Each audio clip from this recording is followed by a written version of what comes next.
ওইটুকু ওই সঞ্জয় করে ওতে কাজ দেবে না।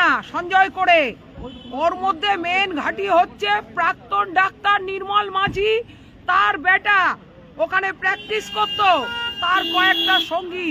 সবার আগে নির্মল মাঝির বেটাকে অ্যারেস্ট করুক, নির্মল মাঝির বেটাকে অ্যারেস্ট করে সঙ্গের সঙ্গীগুলোকে অ্যারেস্ট করুক, তাহলেই কানটানা মাথাগুলো সব বেরিয়ে আসবে, সমস্ত কানটানা মাথাগুলো।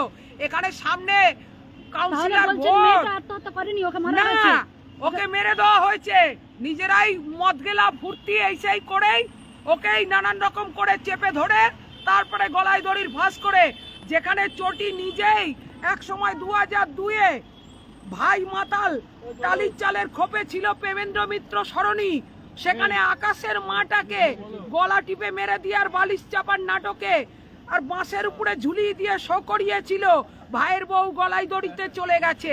সেই রকম নাটকেই এইখানে এই মেয়েটার খেলাটা হলো। আসলে কিছু না, তবে গিয়ে কানটানা মাথা আসবে ওই প্রাক্তন ডাক্তার নির্মল মাঝি, তার বেটা আর তার কয়েকটা সঙ্গী। তাদেরকে টেনে বের করুক। বিনীত গোয়েল, মুরলীধর, এদের দিয়ে কোনো কাজ হবে না।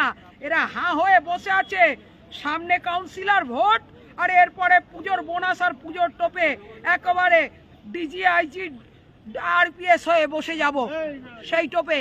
একটাই তো বলছি যে প্রত্যেকটা ঘরকে সচেতন হতে হবে যে আমার ঘরেও বেটি আছে, আর যদি আমার ঘরের বেটির এই দশা হয়, নিজেও তো একটা মহিলা হয়ে রয়েছে, নিজে কতগুলো পুরুষের জীবন খেয়েছে, আর কি করে সে গলা ফাটাচ্ছে যে ফাস্ট ট্র্যাক কোর্ট করে এই সেই করে, আর তবে গিয়ে তার ফাঁসি দাও।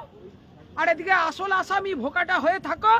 রেজানুর প্রিয়াঙ্কার খেলার মতো প্রিয়াঙ্কাকে ভোকাটা করিয়ে দিল টাকার খেলায়। আসল আসামি ওই একটাই তো বললাম, নির্মল মাঝির বেটাকে ডাকুক আর তার সঙ্গীগুলোকে ডাকুক। চিয়ার্স করা প্র্যাকটিস করছিল ডাক্তারি টোপে, সমস্ত এক এক করা সব ধরা পড়ে যাবে আসামিরা। আচ্ছা।